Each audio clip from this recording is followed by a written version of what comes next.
The Exynos 2600 is increasingly shaping up to be a serious contender for Samsung's next-gen Galaxy S26 lineup.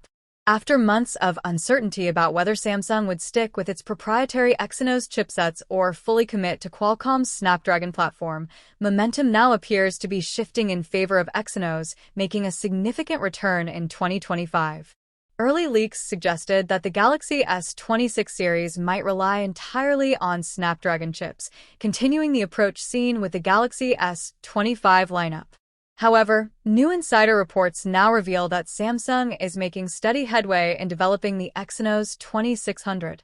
The key challenge lies in whether Samsung Foundry can achieve the performance and yield benchmarks needed for a next-generation processor manufactured on a cutting-edge 2nm node. One major reason the Exynos 2500 didn't power the Galaxy S25 was due to insufficient yields on Samsung's 3nm process.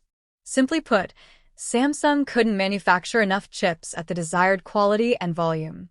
This pushed Samsung to depend solely on Qualcomm's Snapdragon 8 Gen 3 for Galaxy, also marketed as Snapdragon 8 Elite, which was produced by TSMC, Qualcomm's longtime fabrication partner.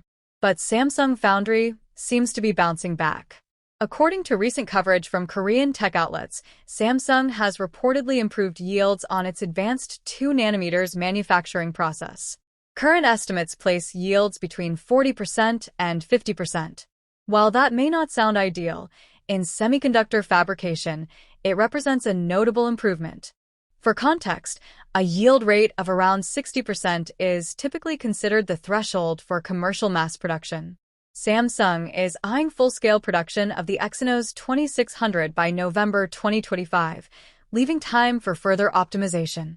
If successful, this would allow Samsung to meet flagship production targets and bring Exynos chips back at scale. Meanwhile, TSMC remains ahead of the curve. Its 2nm yields are reportedly already above the 60% mark, enabling large-volume production. That's why Qualcomm continues to rely on TSMC for its Snapdragon processors, including the top-tier Snapdragon 8 Elite inside the Galaxy S25 models.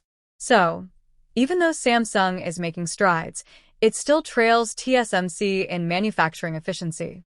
The bigger question now is whether Samsung will stick to a dual-chip strategy, offering Exynos in select regions and Snapdragon in others, or unify with a single global chipset.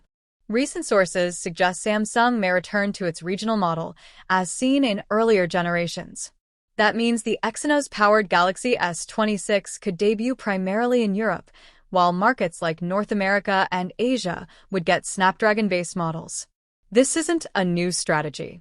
Samsung used a similar regional split with the Galaxy S22 lineup, where European users typically received Exynos variants. This tactic gives Samsung flexibility. If the Exynos 2600 performs well and hits critical benchmarks, Samsung can expand its use globally. But if concerns about power efficiency, thermal performance, or yields persist, the company can continue to lean on Snapdragon chips elsewhere. Regardless, this is a pivotal chapter for Samsung's chip division. The fate of the Exynos 2600 will significantly influence the future of Samsung's internal silicon roadmap.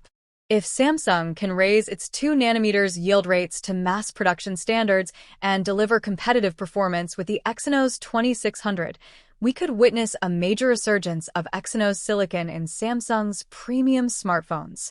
However, delays or underperformance could strengthen Qualcomm's dominance as the preferred SoC provider for Samsung's top-tier devices. The pressure is on. And this isn't just about horsepower.